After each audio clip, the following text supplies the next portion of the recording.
No hemos detectado infracciones legales. Esas fueron las palabras del superintendente de bancos, Eric Parrado, sobre el polémico crédito que se otorgó a la sociedad Cabal Limitada, propiedad de la esposa de Sebastián Dávalos Bachelet. Esa declaración ocurre en medio de la controversia que afecta al director sociocultural de La Moneda y justo cuando miembros del oficialismo piden la salida del hijo de la mandataria. Queremos ahondar en este tema, para eso vamos a conversar a continuación con el director de la Escuela de Ciencia Política de la Universidad Diego Portales, Claudio Fuentes. ¿Qué tal, Claudio? ¿Cómo estás? Hola, bien, gracias. Claudio, del 1 al 10, ¿cuánto te sorprende que todavía no se haya ido el hijo de la presidenta en su calidad de...? Como 20, yo creo, porque... ya. No, creo que esta es una situación por todos lados, todas las aristas son muy negativas para el gobierno, un momento pésimo porque estaba veniendo con una agenda de reformas muy interesante, muy buena. En segundo lugar, creo que la agenda meritocrática, de igualdad, etcétera, se ve muy afectada por este vínculo, independientemente que haya o no una ilegalidad en por lo que supuesto, se hizo. Sí. Políticamente yo creo que es impresentable la situación, y en tercer lugar, a mi juicio, demuestra la debilidad de los partidos políticos de la coalición. Estamos en un sistema político compartido, donde son los partidos los que gobiernan, y en donde la presidenta o un presidente no se manda solo.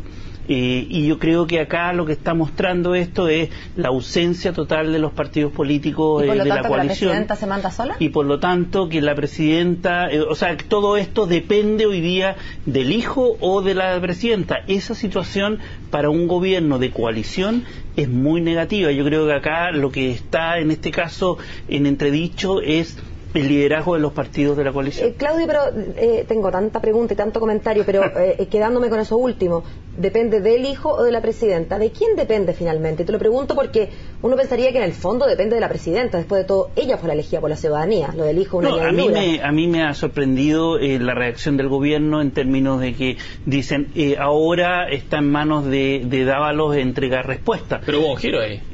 Sí, inicialmente no. Podríamos hablar de la estrategia del gobierno, que yo creo que ha sido muy mala. Más bien, falta de estrategia. Yo creo que efectivamente, como tú dices, Paola, acá hay un problema que tiene que ver con la figura presidencial. Es decir, es la presidenta al final, en definitiva, la que tiene que cortar el queque y decir, ¿saben qué?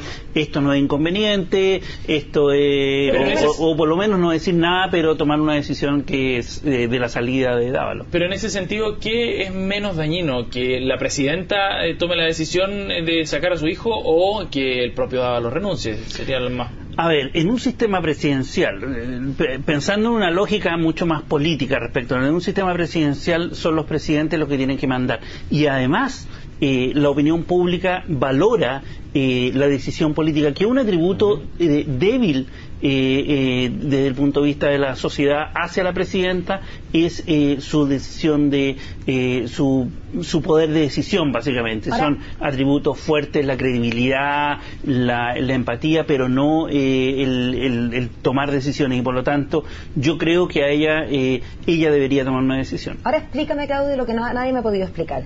Tú dices que esto es impresentable, que a todas luces, que a los partidos les hace mal, que le hace mal a la presidenta, que le hace mal a la agenda, que le hace mal al país. Lo dices tú y lo ha dicho todo el mundo. Hoy día leía, por ejemplo, a Sergio Vitar, que decía, oiga, pero esto es obvio, sí que tiene que irse. Entonces la periodista le dice, bueno, ¿y qué pasa si es que Sebastián Dávalos no lo considera tan obvio? No, le dice, yo no me puedo poner en esa situación porque es demasiado obvio. Bueno, es demasiado obvio. Y siendo tan obvio como lo es para tantos y tantas chilenas, ¿cómo me puedes explicar tú que la presidenta está de vacaciones y ha decidido ni agarrar el teléfono para contestar una pregunta al respecto? Máxime que no ha tomado ninguna decisión, digamos, pero ni siquiera ha comunicado sus reflexiones en torno a este tema. No lo sé, yo no sé cuánta información está manejando la presidenta en Caburgua. Yo creo que acá hay un tema de información de sus asesores a la presidenta respecto del clima político que se generó. No lo sé, es que no tengo explicación. La presidenta está en Caburgua, llegan los diarios, no basta. Te lo pregunto de verdad, tú eres una persona que sabe mucho política y analizas mucho estos temas. ¿Es necesario en realidad o sería eventualmente necesario para que la presidenta entienda que está en Santiago como tomando el pulso, o basta con ver un rato noticias y leer el diario para entender lo que está pasando? No lo sé, yo creo que a lo mejor está primando un compás de espera. A lo mejor la evaluación política dijeron podemos esperar hasta el 23 de febrero, que es cuando vuelve, y ahí toman una decisión. Yo creo que ha sido primero la estrategia muy mala, segundo se han demorado mucho en tomar decisiones, porque además esto afecta todo lo que tiene que ver con transparencia y con su agenda de reforma política. ¿Y por lo mismo no es acaso cierto que a esta altura el no hacer nada, el compás de espera, es hacer algo? En el sentido en que la omisión tiene un significado.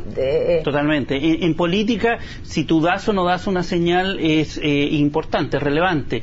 El no dar la señal es tratar de bajarle el perfil. Yo creo que aumenta y magnifica la situación cuando en 2 días a lo mejor se pudo haber resuelto y ya no sería tema. Claudio, hoy día estaríamos hablando del festival. Sin embargo, vamos a estar hablando... sobre todo, ¿no? no, seguramente no conmigo. Pero en esa situación yo creo que es como un compás de espera que alarga la situación, que a mi juicio es muy perjudicial para el gobierno. Claudio, ¿y qué pasa con la oposición aquí? ¿Le llegó este salvavidas? Del cielo. Pero del cielo, claro. O sea, llegó en un muy buen momento para la oposición. Sí, esto, ¿no? Yo creo que sí, en el corto plazo sí. Ahora yo creo que tenemos que pensar que hay 2 situaciones. Primero, de marzo en adelante van a haber procesamientos por el caso Penta, se va a reactivar esa agenda. Acabó el recreo, digamos. Hay nuevas empresas involucradas, etcétera, etcétera, y por lo tanto no es como un veranito de San Juan, yo creo, más que un salvavidas. En segundo lugar, yo creo que acá, con el caso Penta y con este caso, desde el punto de vista de la ciudadanía, como se refuerzan elementos de rechazo al sistema político, y yo creo que esta solución de la alianza, a mi juicio, ha sido equivocada, de plantear, ven, ustedes no hablaban de transparencia, miren lo que ustedes tienen. Sí. Ese discurso que es básicamente, no es decir hagamos una agenda de transparencia o coloquemos nosotros, no, es decir, ustedes lo hacen tal cual nosotros lo hacemos. O sea, es una situación de empate muy nefasto, a mi juicio. Porque además emparejar hacia abajo. Porque empareja hacia abajo. Yo creo que la alianza está jugando a emparejar hacia abajo y no hacia arriba.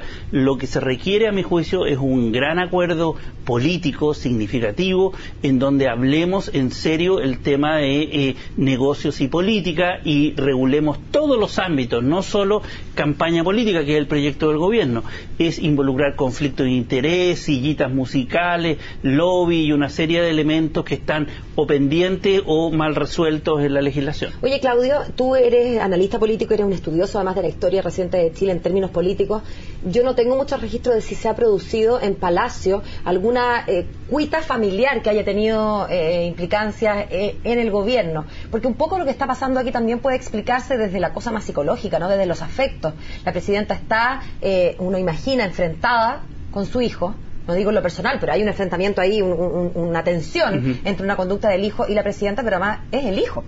Y además, esto se sumó, no sé si darlo como un hecho, pero pareciera hay información suficiente para suponer que es cierta esta tensión entre el hijo político de la presidenta, el primer ministro, Peña, y el hijo sanguíneo. ¿Cómo pueden influir estos temas como de afectos y lealtades personales y familiares incluso en Palacio? O sea, evidentemente todos son personas y por lo tanto creo que es bien mala la expresión todos son personas, todos somos entendíamos. La idea que todos tenemos afectos y por lo tanto yo creo que efectivamente eso podría tener una incidencia. Ahora, a mí